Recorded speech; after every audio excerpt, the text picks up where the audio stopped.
यज्ञ मंडप में विराजमान साक्षात यज्ञ पुरुष भगवान तथा इस धर्म मंच पर प्रतिष्ठित समस्त देवी देवता इस इतने दिव्य और भव्य धर्म के प्रचार व धर्म के उत्थान विश्व के कल्याण के लिए इस व्यासपीठ का सफल संचालन कर रहे परम पूज्य व्यास जी महाराज इस इतने सुंदर, इतने दिव्य और इतने भव्य कार्यक्रम में परम पूज्य व्यास जी का संगीत के माध्यम से साथ दे रहे मां सरस्वती के कृपा पात्र समस्त सहयोगी बंधु, इस इतने भव्य आयोजन को कराने वाले धर्म के क्षेत्र में एक नई ऊर्जा और एक अलग जगाने के लिए इस कार्यक्रम के समस्त आयोजक बंधु, समस्त सहयोगी बंधु, कार्यकर्तागण, आदरणीय जितेंद्र वर्मा जी ग्राम प्रधान जी, आदरणीय रमाकांत अवस्थी जी, ज्ञान प्रकाश अवस्थी जी, सचेंद्र कुमार मिश्र जी, उमेश अवस्थी जी, आशुतोष अवस्थी जी, अमित पांडे जी, ज्ञानेश पांडे जी, अंशुमान तिवारी जी, अनूप पांडे जी, सूरज वाजपेयी जी, सत्य प्रकाश अवस्थी जी, नवनीत पांडे जी, पुनीत पांडे जी, पीयूष मिश्रा जी, मनोज शुक्ला जी, राज बहादुर जी, राम निवास जी, नवल अवस्थी जी, अतुल अवस्थी, जितने भी लोग तन मन धन से सहयोग कर रहे हैं। इस मंच पर हमारे संरक्षक के रूप में, हमारे गार्जियन के रूप में उपस्थित इस विकासखंड बेहजम के किसानों की बुलंद आवाज मुगलीपुर साधन सहकारी समिति के अध्यक्ष आदरणीय बड़े भाई श्री रवि तिवारी जी, हमारे संरक्षक चाचा आदरणीय श्री झल्लर पांडे जी, हमारे अनुज छोटे भाई आदर्श जी, आदरणीय हमारे परम पूज्य दादा आचार्य जी, आदरणीय चाचा श्री अनिल तिवारी जी, आदरणीय बड़े भाई जी, नाम नहीं समय याद आ रहा है, सहित आदरणीय रजत शुक्ला जी सहित इस धर्म पांडाल में जितने भी हमारे पिता तुल्य वृद्धजन उपस्थित हैं, हम सबको जन्म देने वाली हमारी जननी माताएं हैं और पूजा के योग्य मेरी बहनें तथा कंधे से कंधा मिलाकर चलने वाले नौजवान भाई, मैं आप सभी के चरणों में झुककर प्रणाम करता हूं। साथियों, मेरे कहने के लिए यहाँ कुछ नहीं बचा होगा। जहां पर इतना सुंदर आयोजन हो रहा है, जहां पर भगवान की गाथा का रात दिन गुणगान हो रहा है, जहां पर भगवान की ज्ञान रूपी पावन गंगा बह रही है, जिस गंगा में आप सब निरंतर गोते लगा रहे हैं, जहां पर इतना सुंदर पाठशाला चल रहा है, जहां पर इतना सुंदर विद्यालय चल रहा है, जहां पर इतने अच्छे शिक्षकगण गुरुजन हमको भगवान की कथा से जोड़ने का काम कर रहे हैं, वहां पर मेरे लिए क्या बचा होगा। लेकिन धर्म मंच से होने वाले प्रत्येक आदेश निर्देश को मानना ही सनातन है। धर्म मंच से होने वाली प्रत्येक बात को अपने अंदर उतारना ही एक समाज का परिवर्तन है। यह दौर बड़े ही संकट का दौर चल रहा है। यह दौर बहुत ही चुनौती भरा दौर चल रहा है। समाज में एक सामाजिक परिवर्तन की जरूरत है।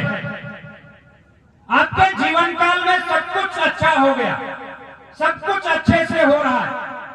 आपके जीवन काल में मर्यादा पुरुषोत्तम भगवान श्री रामचंद्र जी का भव्य मंदिर बनकर के अयोध्या में तैयार हो गया, जिसकी वर्षों से सबको प्रतीक्षा थी।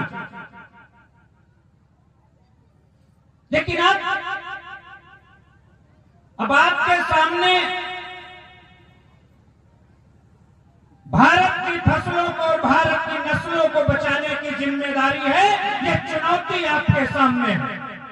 आपके गांव में यज्ञ का आयोजन हो रहा है और यज्ञ का मूल उद्देश्य होता है कि पर्यावरण को शुद्ध करना। जब पर्यावरण होती है, जब बरसात होती है तो हमारे खेतों में फसलें पैदा होती हैं, हमारा उत्पादन बढ़ता है, अनाथ खड़े बच्चों को पानी मिलता है जिनसे उनका पोषण होता है, कीटों का विनाश होता है, अच्छी फसलें पैदा होती हैं, हमारे घर में अनाज की राशि आती है, हमारे घर में वृद्धि होती है। लेकिन आज आपके सामने दो चुनौती हैं। आज आपको फसलों को बचाने की भी चुनौती है और फसलों को बचाने की भी चुनौती है। इन दोनों से आपको लड़ना होगा। एक तो हमारे घर के बच्चे सोशल मीडिया के माध्यम से अनावश्यक चीजों का शिकार हो रहे हैं, सोशल मीडिया पर दुष्प्रचार हो रहा है, सोशल मीडिया पर आपत्तिजनक चीजें वायरल हो रही हैं, सोशल मीडिया पर अश्लील चीजें वायरल हो रही हैं। हमारे घर के नौजवान बच्चे सड़कों पर स्टंट कर रहे हैं, दुर्घटना का शिकार हो रहे हैं, हमारे घर के बच्चे नशे के आदी हो रहे हैं, अपना जीवन बर्बाद कर रहे हैं, अपने माता पिता का जीवन बर्बाद कर रहे हैं। इसलिए आपको अपनी फसलों की भी निगरानी करनी है, आपकी नस्लों की भी निगरानी करनी है। प्रभु श्री राम जी के मंदिर की प्राण प्रतिष्ठा हो गई, प्रभु श्री राम जी का भव्य मंदिर बनकर के तैयार हो गया, धर्म की स्थापना हो गई, धर्म का तो शिखर तक फहराने लगा। अब अगर वक्त की कोई मांग है और वक्त की कोई जरूरत है तो भारत के प्रत्येक सनातनियों के घर में चरित्र की स्थापना करने की जरूरत है। अपने घरों में चरित्र का पौधा लगाइए, अपने बच्चों को चरित्रवान बनाइए, अपने घर के बेटों को रामचरितमानस पढ़ाइए और अपने घर की बेटियों को रानी लक्ष्मीबाई को पढ़ाइए। ये वक्त की जरूरत है, वरना तमाशा देखने लोग आएंगे। आज वक्त ने आपको आईना दिखाया, वर्तमान परिस्थितियों से सब लोग परिचित होंगे, सब लोग जान रहे होंगे। वक्त ने आपको आईना दिखाया है। मैं धर्म से कुछ ज्यादा नहीं कहना चाहता, लेकिन समझने वाले लोग समझ रहे होंगे। एक तरफ राम राज्य की बात हो रही है, एक तरफ राम मंदिर के प्राण प्रतिष्ठा की बात हो रही है, और वही लोग जो लोग राम राज्य की बात करते हैं, राम मंदिर के प्राण प्रतिष्ठा की मंदिर की बात करते हैं, वही लोग भगवान राम के आदर्शों को भूल गए, वही लोग भगवान राम के सिद्धांतों को भूल गए। चाहे एक तरफ यज्ञ के माध्यम से विश्व की कल्याण की भावना रखने वाले मंचों से हमारे धर्म के प्रचारक न हिंदुओं के कल्याण की बात करते हैं, न हिंदुओं के बेटे को कल्याण की बात करते हैं, न भारत की कल्याण की बात करते हैं। हमारे धर्म से जो जयकारा होता है वो विश्व के कल्याण का जयकारा होता है। सनातन सबको लेकर चलने वाला धर्म है, सनातन सबके प्रति समर्पण रखने वाला धर्म है। लेकिन आज उसी धर्म को जातियों के नाम पर बांटने का काम किया जा रहा है। मैं जानना चाहता हूं क्यों? इस जातिगत बंधन को, इस जातिगत भेदभाव को किसी मानव को खत्म करने की जरूरत नहीं है, किसी कानून को खत्म करने की जरूरत नहीं है। इस जातिगत भेदभाव को तो हमारे मर्यादा पुरुषोत्तम भगवान श्री रामचंद्र जी खत्म करके गए थे। उन्होंने माता सबरी के जूठे बेर खा करके संदेशा दिया था समाज को कि सनातन प्रत्येक व्यक्ति के प्रति समान भावना रखने वाला धर्म है, या किसी जाति का, किसी वर्ग का धर्म नहीं है। तो आज की जरूरत क्या पड़ी? लेकिन हाँ, जब तक ठोकर लगेगी नहीं तब तक आंख खुलेगी नहीं। ये वक्त ने आपको ठोकर मारी है, तो मैं जाते जाते सिर्फ इतना कह करके जाना चाहता हूं कि अब तक जिनको आपने बनाया है, अब तक जिनको आपने बनाया है, अब उनसे बस अपने आप को बचा लीजिए।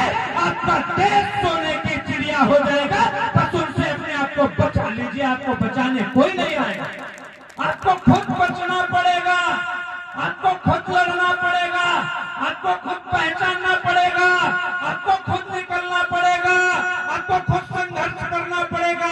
चाहे धर्म की रक्षा हो, चाहे सनातन की रक्षा हो, चाहे गौ माता की रक्षा हो, चाहे जननी माता की रक्षा हो, चाहे भारत माता की रक्षा हो, आपको निकलना पड़ेगा, इनके लिए लड़ना पड़ेगा। साथियों, बहुत ज्यादा कुछ नहीं, धर्म मंच को बीच में रोका गया है, लेकिन धर्म मंच की एक और परंपरा है कि धर्म मंच से जो भी बोला जाए सत्य बोला जाए। मैं वही बोल रहा हूं जो आज घटनाएं घटित हो रही हैं।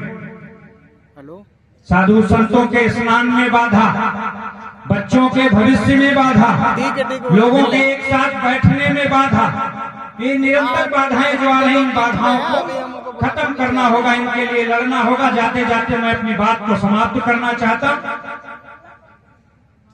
और किसी कवि ने बहुत अच्छे शब्दों में लिखा है, शायद वह पंक्तियां आज के समय में बिल्कुल सटीक है। किसी कवि ने बड़े ही सुंदर शब्दों में लिखा है कि प्रेमिकाओं प्रेम का सम्मान करना सीख लो, प्रेमिकाओं प्रेम का सम्मान करना सीख लो, कोमल हृदय से भावना का मान करना सीख लो, और पल रहे रावण यहाँ श्री राम जी के भेष में, इसलिए रावण और राम में पहचान करना सीख लो, इसलिए रावण और राम में पहचान करना सीख लो। वक्त ने आपको आईना दिखाया है, आप लोगों को पहचान लीजिए, जान लीजिए, और जो अच्छा लगे उसको अपना मान लीजिए। इन शब्दों के साथ जय जय श्री राधे।